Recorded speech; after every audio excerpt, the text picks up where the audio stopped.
Welcome to the Cannabis Equipment News Podcast. Hi, I'm David Manti, and welcome to a new episode of the Cannabis Equipment News Podcast. With me today is Harold Bouchard, president of ProSapac and PreRoll-ER. How you doing today, Harold? Excellent. Thank you, David. Yeah, thank you very much for joining me. It's good to see you again. Third time's a charm, right, Harold? Yes. Yeah.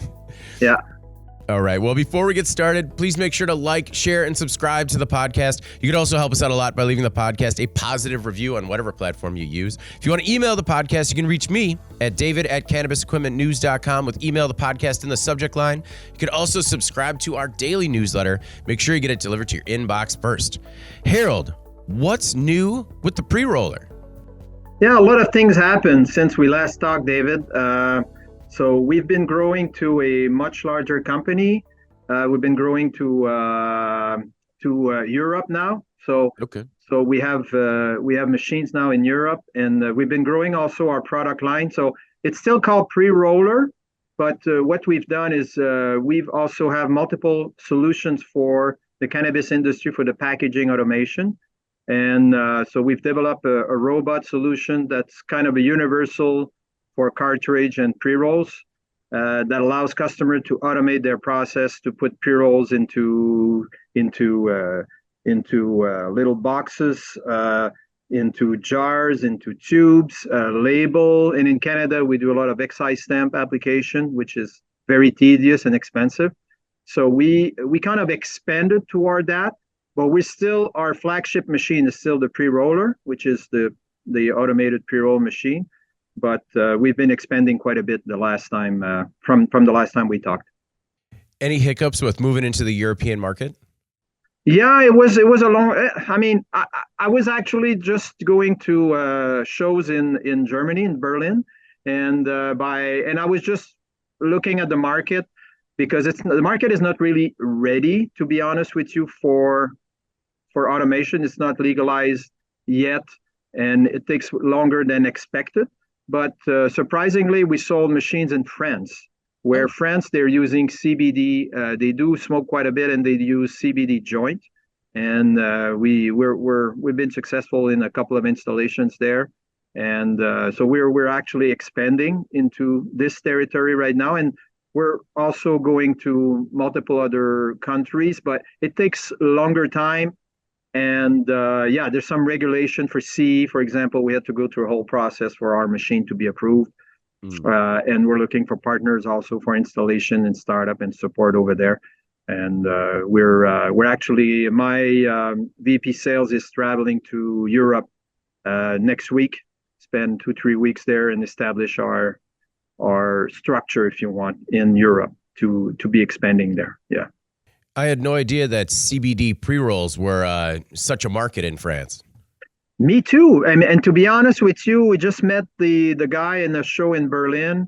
I mean, that's when I found out that he was making tons of pre-rolls, a lot of pre-rolls, close to 1 million a month of pre-rolls. Oh, wow. Yeah. So, and they have a lot of dispensary also that they sell CBD joint to, and it's a booming market.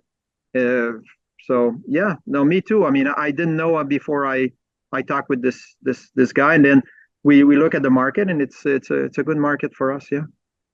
One thing that I've seen is machine manufacturers move into markets overseas is the power is different, and sometimes it's difficult to you kind of got to redesign the machine for different power. Did you run into any issues with power requirements? We have universal power if you want. So we go from 208 to 220 one phase, and that's compatible for European power. Where you would run into problem is when you go to high voltage.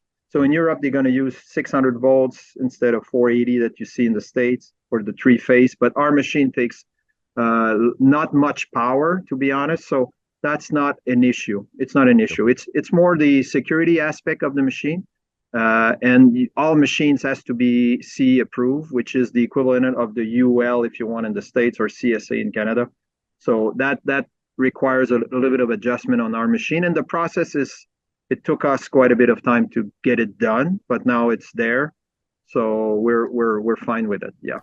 What are some of the additional security requirements? They're very. I mean, we are used to deal with that. To be honest, in Canada, they're very very strict in security in terms of anything related to pinch point. It's called pinch point. So when you put your finger somewhere, you got to have a certain distance from any movement. So guarding is critical.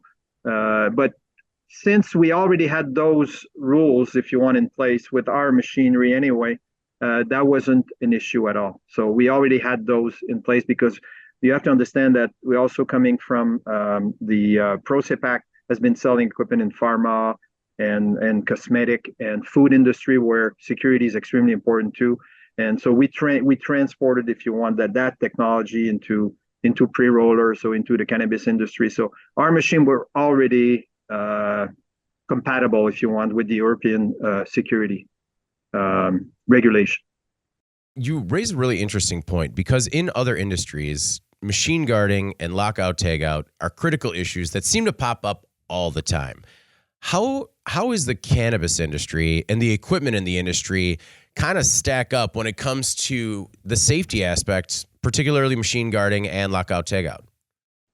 I mean, it's like because it's a new industry, things are moving slowly to our automation, and you don't have the if you want the proper manpower or staff or engineers in place in different locations to really follow the procedures. The procedures are there. As an engineer myself, when I build a machine, I have personally a responsibility to build something that is safe for the public, and that's part of my profession, if you want. So, and the team itself here, where I have a lot of engineers, so we all build equipment to that standards. The issue is you do have some machinery out there that are not safe, and the customer will accept them because they don't have the regulation in-house. Where, for example, in Canada, it's more restricted. I mean, there's more regulation in Canada than it is in the States. Some states, and it's not general, okay?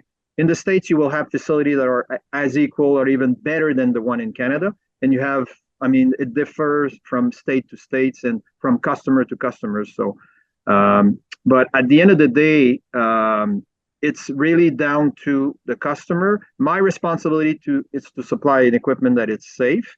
But some people will bypass the safety aspect of the machine. They will just remove doors, remove sensors, and just run the machine without the safety. But that's not at that point, it's the customer's decision to bypass those security. Yeah.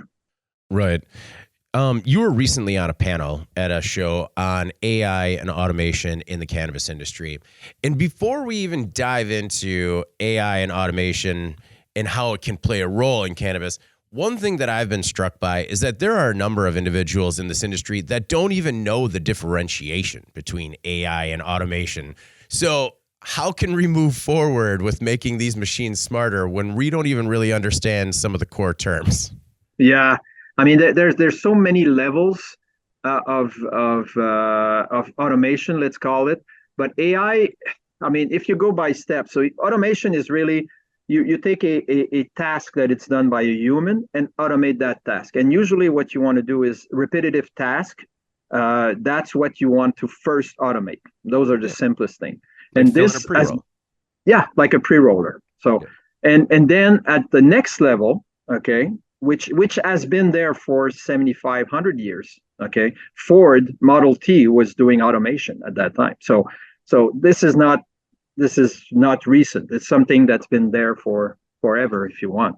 So industrial facilities. So, but automation is, and then the next step is Industry 4.0. Industry 4.0, what it is you take data from different equipment and try to optimize your production with those data. Centralize information, and that relates to the maintenance of the machine, productivity of the machine, and making sure that the machine are operating to its optimal performance. And that's Industry 4.0. And there's a lot of investment done by the industrial world for Industry 4.0.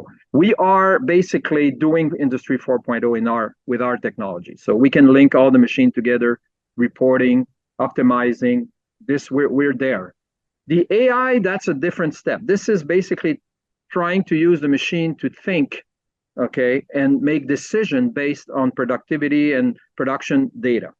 And that's a different level. Before we get there, okay, there's a lot of layer of automation that exists, like PID loops, proportional integral derivative. That's been around forever, and that's something that it's got to be there before the AI, obviously, because that's way simpler to use.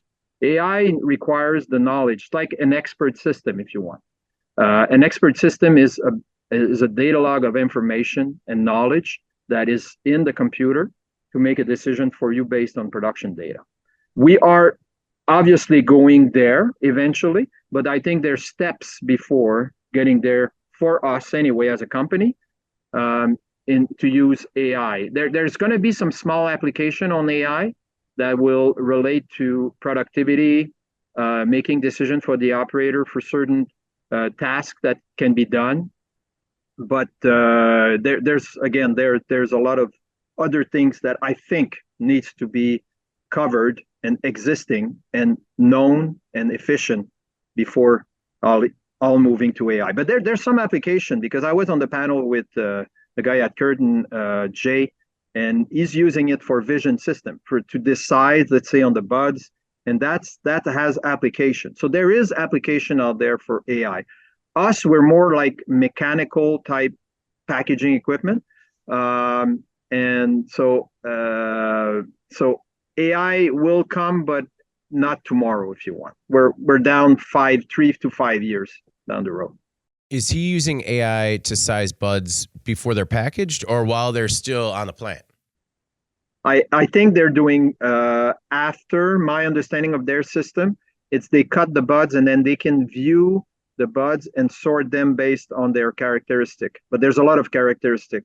So it's not just the shape, it's also some chemical products within. I think there's another company called Fermenta that was also specialized in that.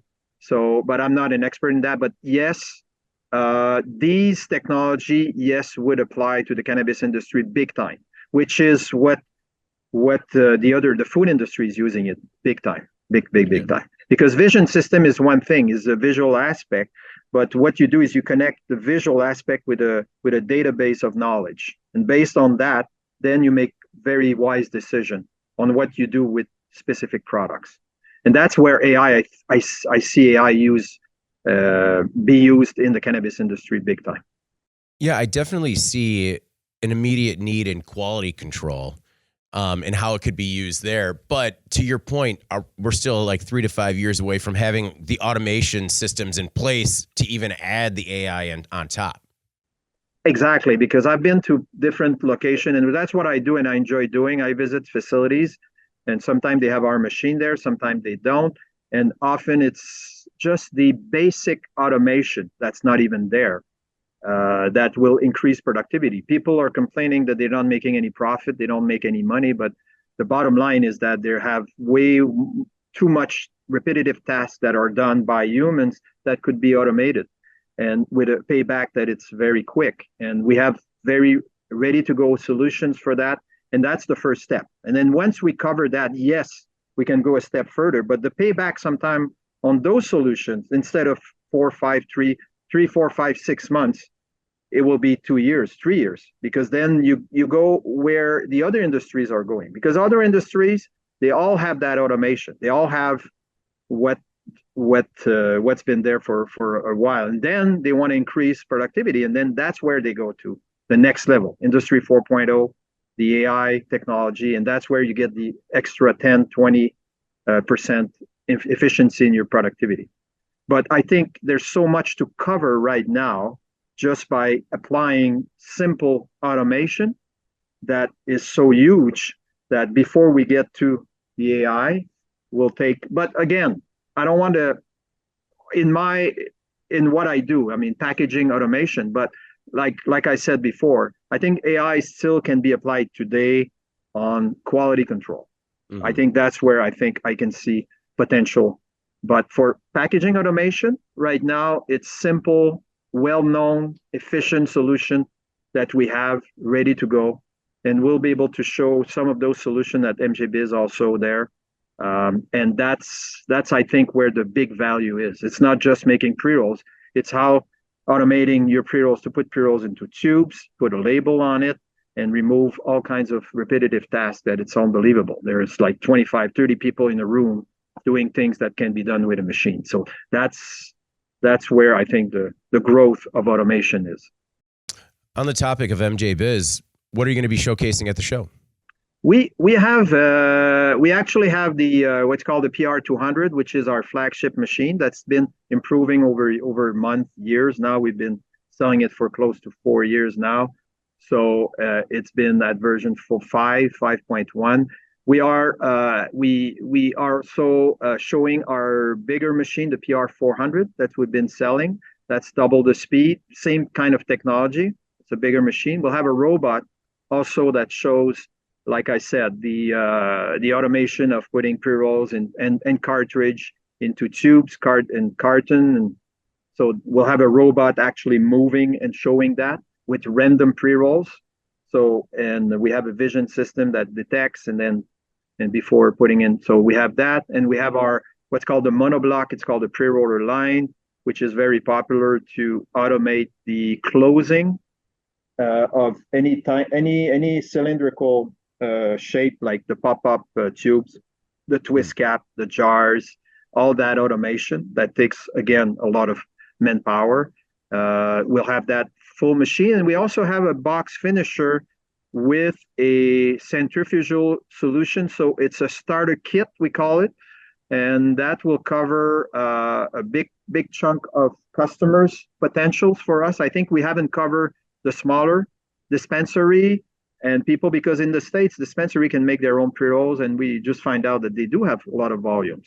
So we will offer a very nice and very price competitive solution for that. We're going to a leasing program too with some of our solutions, which will, as you know, because the Banking Act, I don't know if that's going to go through with everything that's going on. I'm not going to get into the details on that, but we all know that it may be longer than expected. So money is still very difficult to find, even if what I found is there's a shift in the market where people are making money. There is some people that are making money that have been managed their business wisely, and they niche some specific area. I think there is more money than it was 6 months ago. My feeling right now in the market, but still, it's money. Cash flow is very, very difficult. So we decided to help our customers by doing a leasing program on our flagship, the PR200, on different stages, different models. So that will allow customers to get the machine, and it's a lease-to-own too. So it's not just leasing and leasing. They will eventually own the machine. So that's a big move. We decided to do that, and we're launching at MJBiz. We already have 3 or 4 customers on it, but the big launch is really at MJBiz, and we're doing that for the PR200 and also for the box finisher starter kit for dispensary also. So because they don't have all the cash to invest in that technology. So so that's what we're going to be launching. Plus, we also do some shorter financing, internal financing for our customers with very reasonable rate, because right now it's very expensive to borrow money. And so we try to help our customer for short-term financing. So we listen to the customers. They want our machines, but they don't have the money. So we're trying to find solutions for them to access the technology and be more efficient, more productive in their facility. Okay. I want to go back to the PR400 because you said it was faster, better output. What improvements did we see in the 400 over the 200? I mean, in terms of, I think it's really a machine that it's more compact. So it takes probably 30% less space than 200 for the same speed of 200. So technology-wise, we basically didn't reinvent the wheel. We use what's been working on the 200 and apply it to the 400. So really a 400 is the equivalent of 200 stick together, which use basically one control panel, one PLC. So we save some money there. We also have 2 HMI. So it looks like this. Okay. So basically, the advantage of it is that you do have redundancy. So instead of having a machine that is down, it's only one side that could be down, the other would run. You could run also each side from each HMI. So you could run from the left HMI, the right machine, vice versa. We also have a robot in the back that gives us redundancy in terms of trays. So when you empty a tray, you can use the remaining tray to feed both machines while I'm filling that tray. So that allows me never to stop the machine. And we make it more compact, but we still have the weighing of the flower initially, which made our name very famous, and our layer compaction technology that's been also known very well in the market. And we still have we added a scale at the end also. So we do have a check weighing also on the 400. Okay. So that's basically why we put that together. We're onto something big. We never stop in terms of innovation. We have now probably over 10 patents pending right now, and we keep improving. We're going to put also a new product on the market that will it makes the product more uniform before putting into the machine, and it could be our machine or other machines. So we have a module that's going to be up on the market. I don't want to talk too much about it yet because it's not been released, but we're very close for releasing it. I will contact you, David, because that's going to be a game changer. Very inexpensive module, but will make a big difference in terms of quality control and consistency and ease of use for the machine. Yeah, no, I definitely look forward to hearing more about that as the details can come out. One thing I've noticed is that now that you've had more machines in the market, you've had a little bit more feedback from people that are using them, some case studies that have been published. Can you mention any of the companies that you've had sort of, I don't want to say success stories, but what's some of the feedback that you're getting from some of your recent customers and maybe some of the ROI that they've realized? I mean, every day, and right now it's a situation right now where our machine is very popular. And what I can give you is, obviously I can give you some big names. We're at Curaleaf, which is a big customer, obviously in the States, and we have a lot of big names now that they standardize with our machine, even if our machine is not cheap, because of the quality and because of consistency. But it's not just that. I think it's also the quality, the service, supporting our customers. And this has been our bread and butter. This has been in the DNA of the company, is when customer calls for a problem, we're there. And I have now over 14 technicians on the road all the time in North America. And they're on calls all the time. And we basically try to do our best to support everybody.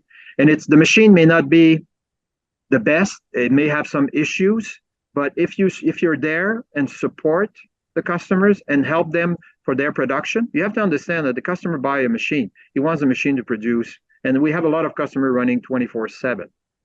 So the thing is, he wants his machine to be producing all the time. So having that in mind, and I'm putting also always myself in the customer's shoes. I'm investing a lot of money. I want this machine to produce, so I'm trying to be extremely proactive, and it's part of the DNA of the company is to support the customers. So to answer your question, we're at Tilray. They standardize with our machine.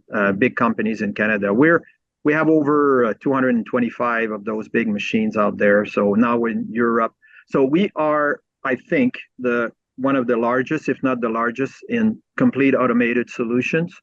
And we're there for a reason. I mean, we keep investing in R&D. We keep improving our machine. We're there to support our customers. And we're also going towards something even better that's coming also. I cannot talk to you about that, but there's a lot going on. Okay. Yeah. No, that's great. I mean, and I like the breadcrumbs too, for something that's coming. So what feedback are you getting from the customers in terms of what they're looking for next? And I also want to mention, like, it's refreshing to hear an engineer say, like, hey, here's a machine. We know it's not perfect, but we're going to be there to make it work, to make sure that it's working all the time.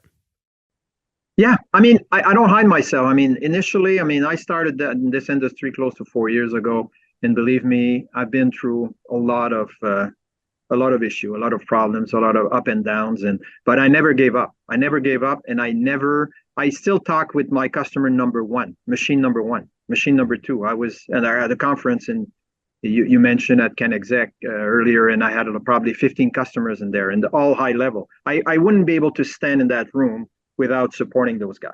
It's just doesn't make sense. So if I try to, and the feedback that I get from customers is that help me and I will help you. And it's a partnership. So it's basically how I create relationship with my customers and the team. Obviously, I cannot be close relationship with everybody because we have a lot of customers, but my whole team has the same mentality. It's basically trying to understand the needs and improve the machines. The machine, like you said, still not perfect. And what we're aiming to, and I just came out of an engineering meeting, is that to make the machine like an iPhone, okay? Press a button and it works. So that module I talked to you about, that will be part of it. And also the machine intelligence. We talk about having more fine-tuned, auto-tuned systems within the machine. So that's coming very rapidly. So that's coming in early 2024. So this will make the machine, the issue we had with the machine, and we still have, is a question of training. It's a question of customer understanding how to set up the machine with the different recipes. Because cannabis, the beauty and the bad and the good with cannabis is it's a product that is different from customer to customer, from strains to strains, from infused product, there's dry infusion, there's wet infusion, there's so many different strains, and people will use all kinds of different mixes. So the machine needs to adapt to all of this. And sometimes it's a question of being able to train properly the customer for him to understand and master the machine, to adapt for that. Once the recipe is set up in the machine, then it repeats itself. And we had customer doing extremely, much higher speed than I was expecting from the machine. Extremely, very, very, very well. Where others are slower because they don't master the machine yet.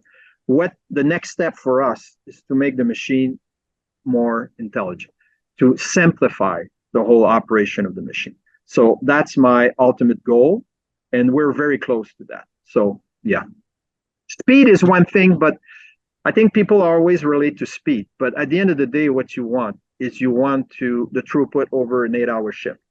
You don't want to stop the machine, and you want consistency on your quality. And that's where we've been focusing on. Yes, speed is one thing, but if you just advertise speed, but the machine is always stopped and you have 20% reject, it's no good. So we focus on keeping the quality, very, very low reject, 2% and less, and have a machine that's constantly running. Yeah, it's all about uptime, right?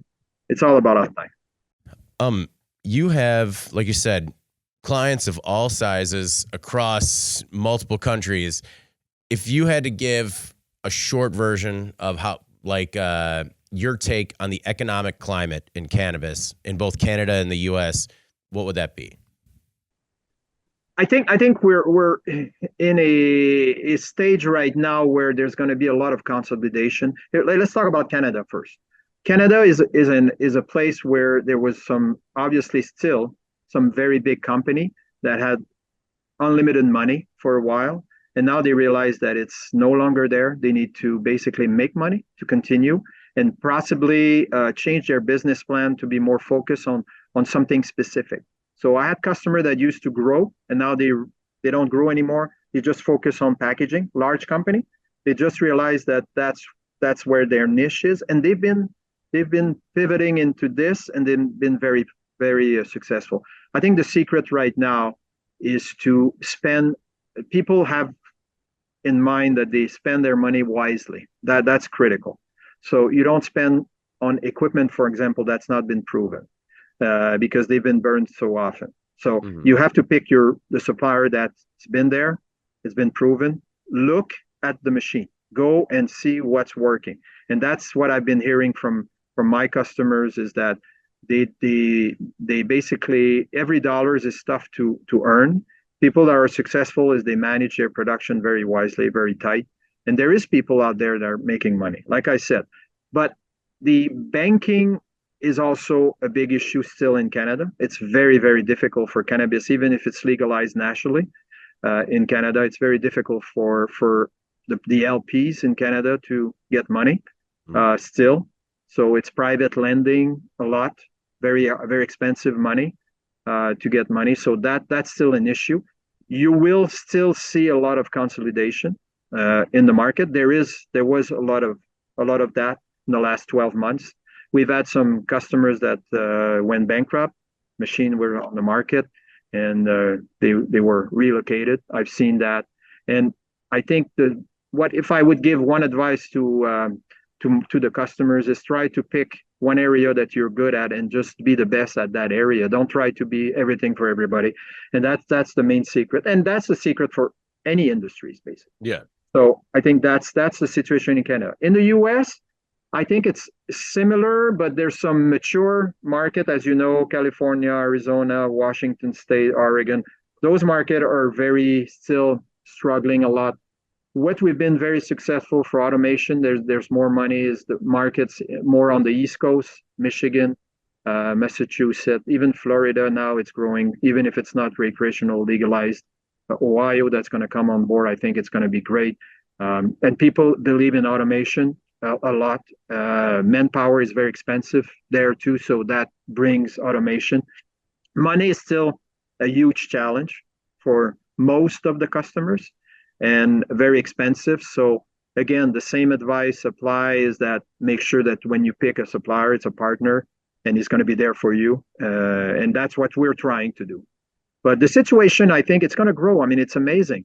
The market is just growing. I couldn't believe the number of machines that we have installed, and you look and you translate that to number of pre-rolls.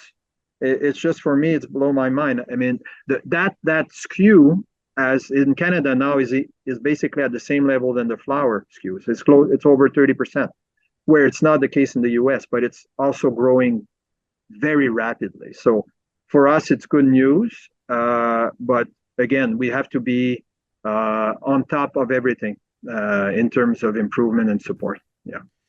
So when you see Ohio legalize, and you see rough timelines coming out of what it be DSA predict that maybe it really doesn't get up and running until late next year, most likely early 2025. When do you start approaching the markets with your solution? Are you watching people who win licenses? Are you waiting to see who wins cultivation licenses? Where do you start? I think right now we try to be visible. I think our marketing right now is to be visible to everybody, so they know we are there and we can supply solutions. But we do some direct marketing also to specific newcomer. But like you said, it takes time. But automation takes time. So we have also MSO that will move to Ohio that already have our equipment, and they said, like, we're going to move to Ohio late 2024. Okay, we're gonna want this and this and that, the same thing that we have on our other locations. So and that's coming this way. But we kind of change. We've done so many shows. At one point I had like 3 shows at the same time, and that's just crazy. We find out that there's probably more. I think our money will be spent differently in 2024 in terms of marketing money to get ourselves known for our solutions than doing all the shows, because there was some show very, very disappointing shows. I mean, there was nobody showing up. So we're going to pick our shows a little bit more, but I think it's a question of getting us more visible in the market, and people will come to us. Obviously, we have our sales structure. I just hired a new guy that manage sales and marketing. He's out of Boston. He's a great guy. I mean, he's got huge experience. He used to own a facility also, and he's got engineering background. He has an automation company too, good management skills, and he's going to help also with the planning. And that leasing program comes from him.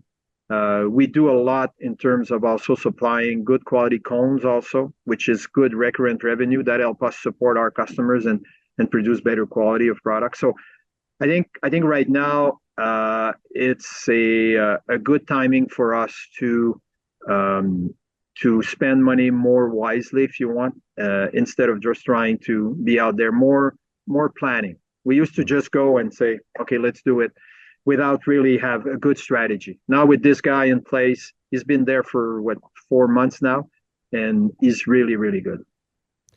You'd talked about new packaging automation. Does the packaging automation attach to the 400 and 200, or is it a separate installation where you are moving pre-rolls to the packaging automation? Both, David, both. So we still have our solution that you've seen that pick up the pre-roll directly from our machine to the tube with a vision system. This is still popular. We still sell that.